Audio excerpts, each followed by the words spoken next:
Good evening, everyone. So, as promised to all of my friends and to those who's asking about our travel recently in Boracay, I'm going to make a vlog about our travel, of course, and the tips that I can give going to Boracay in the new normal. So, I know po na mahirap mag-travel right now sa out of town, especially because there are some restrictions, specifically Boracay, because they don't accept fully vaccinated, just like me. I'm fully vaccinated, but because they are extra careful, so which I do appreciate a lot, because you know that you're safe, right? So ito po yung mga tips na ibibigay ko sa inyo, what to secure, ano po yung mga dapat ninyong ihanda, bukod of course financially, of course your time and the patience, kailangan din po yan when you travel, especially kung katulad namin that you travel before, so you would really feel hassle yung process, pero again, that's only for our safety. So, these are the things that you need to secure. So, ipa-flash ko rin po sa screen yung mga dapat na ihanda ninyo before going to Boracay. So, of course, kailangan po ng RT-PCR test. So, kung ayaw nyo pong masundot sa ilong, just like me, so, meron po silang tinatanggap from Red Cross, which is SALIVA test. And it only cost for 2,000 pesos po. So, ang maganda po sa Red Cross, any provinces or locations ay available sila. But, there are more, their facilities are into malls. So, maganda kasi mas madaling puntahan.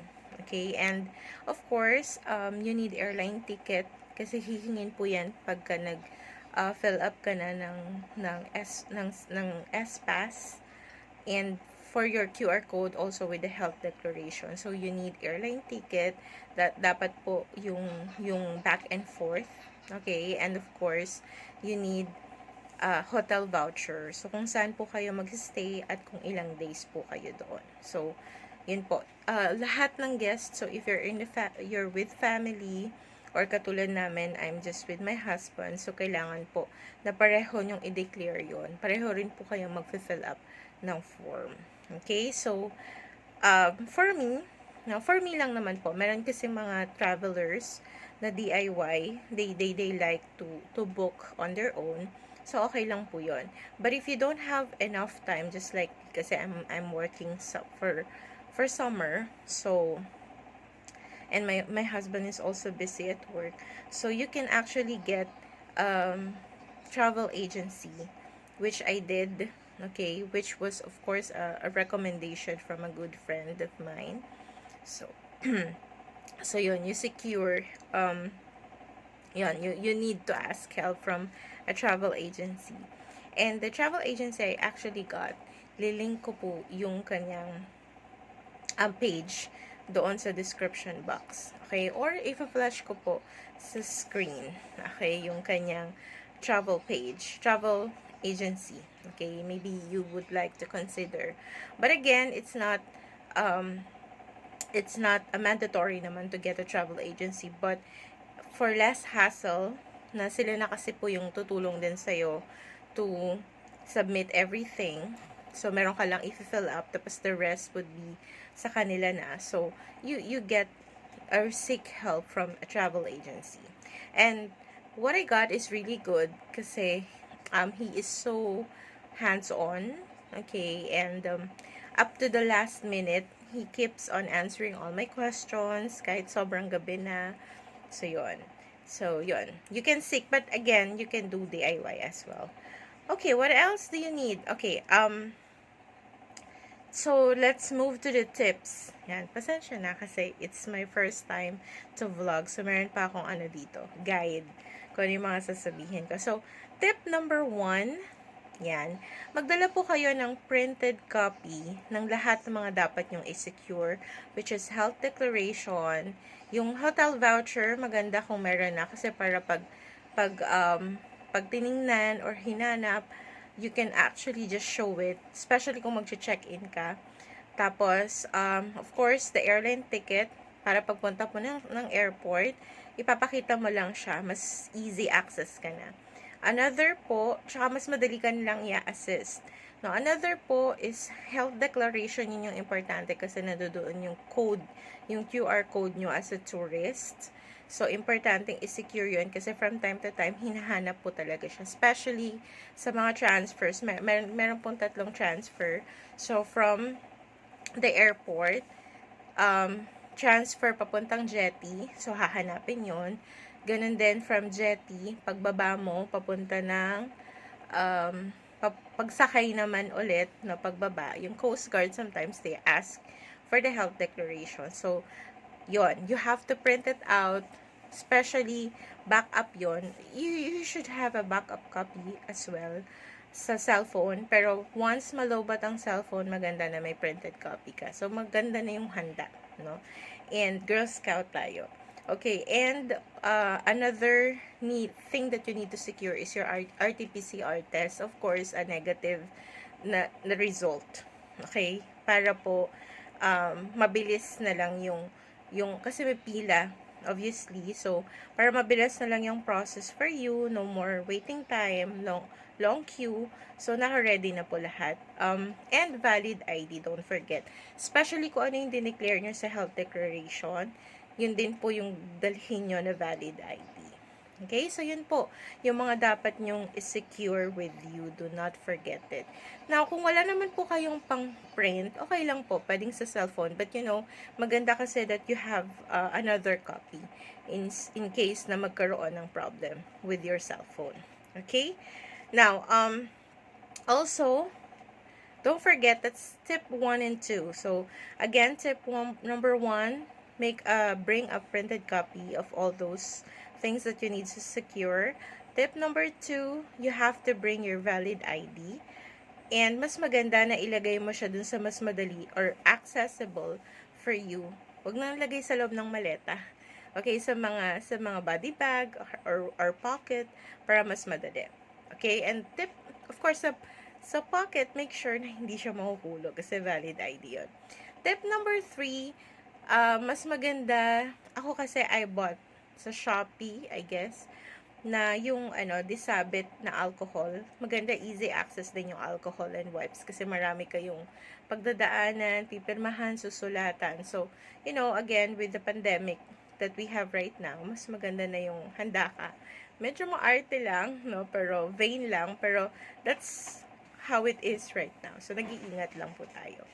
Tip number 4, wear a comfortable clothes and slippers or shoes. Okay? Kasi maraming lakad, to be honest, at pipila. Mas mahabang pila ngayon, unlike before na dire-diretso lang. Yon. So, para lang po, comfortable ka sa walking. Okay? Yon. So, lalo na po ngayon, going to Boracay, habagat. So, medyo maulan. Crazy weather, actually. So, soon, sa next vlog ko, ikwento ko yung experience namin when we arrive in Boracay. Okay. And then, tip number 5. Okay. Pack light. Okay. So, sa amin, we only have 2 bags. So, 1 backpack at saka 1 luggage. Okay. Kasi, sa transfer, diba, may 3 transfer ka. So, at least, madali lang yung pagdala ng gamit. So, pag masyadong marami kasi, mahirap, tapos sasakay ka ng boat, na maliit lang yung lalakaran mo. Tapos, kung puro girls kayo, mahirap magbuhat. Okay? So, just a tip. Okay. Tip number 6. Pagdating po sa hotel, check-in kaagad kahit hindi pa talaga yung time ng check-in kasi baka po may available na room. So, at least you can get to relax or bring your things inside. If in case hindi pa available, pwede nyo pong iwan yung inyong gamit sa concierge or may iwan na naman kasi sa hotel. Sa amin kasi sa Hennan, meron pong pwedeng pag-iwanan ng gamit. So, which is really good. Okay. And then, tip number 7, scout the store. So, di ba, meron kang time. For example, you're waiting for your check-in. Scout the store na kung saan ka bibili ng mga pampasalubong. Kasi that would that would give you more time, no, for other activities, kasi alam mo na kung saan ka bibili. Kasi pwede ka na makipag-haggle, pero yung tamang presyo lang, ha, kasi 'di ba, ngayon pa lang din bumabangon yung mga negosyante sa Boracay. So, yun. Pwede ka makapag-haggle within your budget na sakto lang naman din at hindi malulugi yung mga negosyante. Okay? So, tapos sasabihin mo, babalikan mo sila once na you're about to go home or malapit ka nang umuwi. Okay, tip number 8, find the best food you can eat. Kasama na dyan yung prices. Siyempre, we have our own budget naman every travel. So, within your budget, tingnan mo kung saan ka swak. Kasi minsan may wasting of time din yung pag-ikot na maghahanap ka pa lang. So, you know, you have limited days lang staying in the island. So, magandang sulit, masusulit mo. Especially sa amin na first timer. So, talagang gusto namin siyang masulit every minute. Okay? Na nandoon kami sa island. Yun. So, marami din pong tipid na baka sinisip nyo just for tourist, foreigner lang yung Boracay. Meron din pong mga tipid meals na pwede. Like, kolay mang yan. Sobrang mura lang din sila. Okay? And we have McDonald's also. Again, not sponsored. Jollibee, meron din. At Andox. That's the first place we eat. Kasi yun yung unang-unang bumungad sa amin pagpasok ng B-Mall. Okay? So, I do also suggest, if you can buy sa grocery, punta kayo ng GrabMart, bili kayo ng water, para tipid. Kasi kapag bibili ka every time sa mga stores, mas mahal. So, bili ka na ng malaking water, kasi sa hotel, meron namang refrigerator. Tapos, yun. For the whole time that you are staying there na yun. Okay? So, that's what we did. So, sa GrabMart, we actually get snacks, mura lang, and then water, tapos biscuit, yun, dinala na namin sa hotel. Tip number 9, don't forget to bring medicine. Ito talaga yung pinaka-importante kasi honestly, dahil island ito, so they have limited supplies, so mahirap maghanap ng gamot.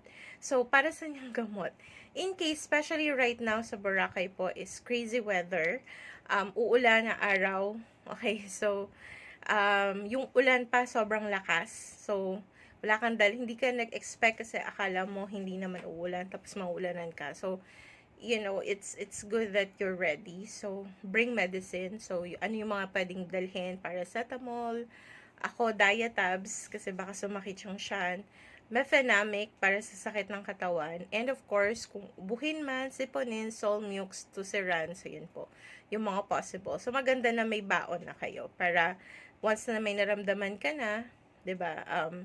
Or yun nga, minsan kailangan mo ring unahan kasi or else masisira yung vacation mo kung magkakasakit ka sa island. Okay, that's just a tip, no? Hindi naman necessarily na magkakaroon ka talaga ng sakit when you got there. Okay, tip number 10. Okay, canvas land tour. Marami pong nag-o-offer outside the hotels. So, ang tip ko po, kunin nyo lang po yung mga numbers nila. Huwag po muna kayong makipag-haggle or makipag-negotiate. Just get all their numbers, tapos i-text nyo sila, tapos pamurahan yan, for sure, sa mga offers. Sa ngayon po, to be honest, hindi advisable or nagka-cancel yung island hopping because of the weather nga. Malakas masyado po yung alon. So, ang advisable right now ay land tour. So, meron pong locals who suggested to me, no?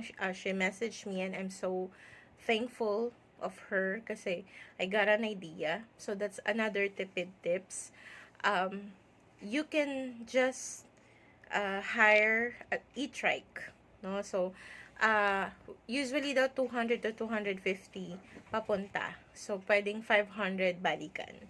Okay, so, for one place lang yan. So, bahala na po kayong makipag-negotiate.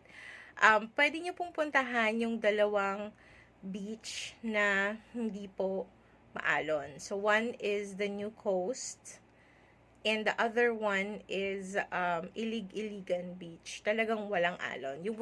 And doon yung maaraw na area. So you would think na wala ka sa Boracay sa places na yon. Kasi magkaiba talaga yung front beach ng Station 1 to 3 doon sa New Coast. So that's another good place. Tapos daanan nyo na rin po yung keyhole. So mamaya magpo-post din po ako or lalagay po ako ng ibang mga pictures namin to those places I mentioned. So, yun po, land tour yung mas advisable kapag walang island hopping. Kapag canceled, kasi Coast Guard will not let you kapag sobrang maalon. Okay, because of the habagat nga din daw. Ang season daw po na magandang pumunta ng Boracay is around mga month of Feb to April. Yan, kasi May medyo maulan na din daw. At maalon. Okay, so tip number 12. Again, that's from the local ha. That's not from me. Galing po yun mismo sa mga taga doon. Okay? Tip number 12, book weekdays. Mas less ang crowd, honestly. So, kami weekdays talaga kasi we know that pag weekend, I'm sure, maraming tao. So, mas maganda kasi maaari ka pang makakuha ng magagandang rooms. Kasi, like in our case, na-upgrade kami for free. So, yun. Baka ma-enjoy nyo rin po yun. That's a good deal though. Okay, tip number 13. Nasabi ko na siya. No, buy a gallon of water if you can. Okay, those ibang hotel like ours po sa Hennan, they have own dispenser. So if magandang i-check nyo muna yung hotel kung meron silang ganun, at least you don't need to buy water. Pero if you're the type na ayaw nyo na maghintay, baka wala agad na water, mahilig kang uminom, so maganda you buy a gallon of water. Mura lang naman din siya. Okay, next. Tip number 14, eto na. Ang Boracay po this season ay crazy weather. So, maganda po that you need to buy or bring a dry bag. Although may mga dry bags na po na pwedeng bilhin sa Boracay. Pero I suggest surplus po, SM surplus. Mura lang siya, 200 pesos, and ang ganda po ng quality ng dry bag. Again, it's not sponsored. Okay, of course, bring sunblock, sunglasses, kasi crazy weather. There are areas like New Coast and ILIG-ILIGAN na sobrang, sobrang maaraw. So, which hindi ko napaghandaan. Okay? Umbrella, hat. There are some hotels who also offered free umbrella. No, dala-dala nyo, basta ibabalik nyo sa hotel. So, yun. And also, you can borrow towels, beach towels. Okay. And, make sure po kahit na umalis ka ng hotel na sobrang ulan, huwag nyo akong gayahin. Akala ko, maulan all the way, or hindi na araw. Kasi nga, dun sa, inalisan namin front beach, bago kami pumuntang New Coast, sobrang maulan. So, I don't really expect. And then, when we arrived sa New Coast, sobrang araw. So, hindi ako nakapag-sunblock all throughout. So, ending sunburn. Okay. Tip number 15, always bring cash. Kahit konti lang. Kasi, even sa mga islands po, meron kang mabibilhan ng mga pasalubong na much cheaper din. I find it cheaper din at magaganda yung quality than the one in the front beach. That's my own experience po ha. So yun, mas maganda na ready ka, and they even have drinks, no? Syempre sa sobrang araw, maganda that you have to drink as well, lalo na yung mga shakes.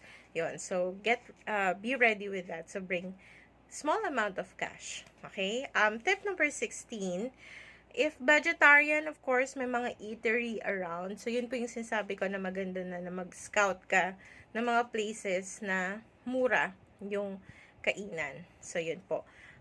Marami rin po nag-aalok sa front beach ng paluto. So, pwede kayo makapag-negotiate kasi maraming nag-o-offer. So, dun po kayo sa, syempre, mura, pero hindi kayo mapapamura din sa lasa sana. Okay? So, yun po. Mamili lang. Siguro maganda po na you read muna some reviews about this paluto para to check kung how's the taste, no? Kung magiging sulit ba yung ibabayad ninyo. And tip number 17. So, better walk sa paglibot kasi you have an option to go e-trike, no? To ride an e-trike. But, for us po, mas maganda yung walking kasi na explore mo talaga yung island and ang ganda nung paligid. So, enjoyin mo yung paligid. So, and at the same time, nakakapag-exercise ka. So, yun. Better to walk, no, going to each stations po para malibot mo talaga yung island. So, tipid yun kasi you don't need to pay, 'di ba, sa e-trike. Tip number 18, kunin mo lahat ng mga contact numbers na nag-aalok sa'yo. Kasi honestly, yun yung medyo disadvantage lang sa front beach. Kasi marami pong nag-aalok. So, minsan makulit na rin sila kasi susundan ka talaga nila. But, talaga negotiate sa'yo. So, rather get na lang their numbers para makita mo kung ano yung magugustuhan mo, then contact them. Tapos, saka ka makipag-negotiate. Whether it's paluto or land tour, island hopping, or water activities. Okay. Baka kasi mas makakuha ka pa ng best deal. Diba? Okay. And of course, the last tip number 19. Pwede po kayong umorder. Na kunyari, sa amin kasi in our case, sobrang maulan nung gabi. So, hindi kami makakalabas papuntang D-Mall. So, what I did is I actually joined in one of parang group, no, na binuo. Destination in Boracay, I guess yung name. Tapos doon nakita ko, meron pala silang parang Grab sa atin or Food Panda, ganyan. Na pwede kang umorder ng food. Tapos, sila yung magde-deliver for 45 pesos. So, parang dito lang din naman sa atin. So, ihahatid nila yun sa lobby ng hotel kasi they cannot get inside the hotel since mahigpit din po yung mga guards ng hotel. So, yun po. At least, ready na po yung pagkain nyo at you can eat that inside your room. So, maganda rin.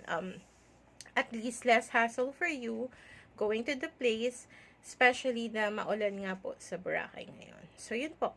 Those are some of the tips that I have, lalo na for the first timer like us, na wala talagang idea kung ano yung naghihintay sa amin sa island. So, yun yung mga maaring makatulong sa inyo when you got there. Total po, no, na nagastos, probably I will also add that to the link below. Pero of course, hindi po kasama yung mga pagkain kasi that's your option na. Kasi yung may nag-avail kasi kami ng dinner buffet. So, di naman po kailangan na ganun. So, pwede kayong, again, umikot sa D-Mall or maghanap ng pagkain na pwede nyo ipa-deliver sa room. Okay, so I hope you will enjoy po after the ECQ or MECQ and you plan to go to Boracay. Don't hesitate to go kasi you will really enjoy. And if you're okay with the weather, the crazy weather of Boracay, then this is the time, the best time I guess that you should go kasi hindi pa ganun kadami yung crowd. Unlike sa summer na hindi mo rin ma-enjoy yung lakad and the view because there's a lot of people. But if you don't like a crazy weather, better to get or book a ticket around Feb to April. Okay? And if okay lang naman sa'yo katulad namin, because this is the only day that, or the months that we can get our vacation, then mag-book na po kayo. Pwede kayo actually mag-book directly sa mga hotels like sa Hennan. Hennan kasi is where we stay. So, pwede kayong directly na mag-book sa kanila. They also have, or they do offer discounted price for RT-PCR test. So, hindi mo na kaya mag-Red Cross. Pero sila na naka-base din sa Manila. Okay? If you're from Manila. And, they also have transfers. So, sila na yung susundo sa inyo from the airport, tapos sa jetty, and then back to the hotel. Okay, so that would be all. Thank you for watching our first vlog. And I hope sundan nyo pa po kami sa mga susunod pa po naming travel locally or internationally. Bye! This is your travel chair. Don't forget to hit the like button, and of course, subscribe. Bye!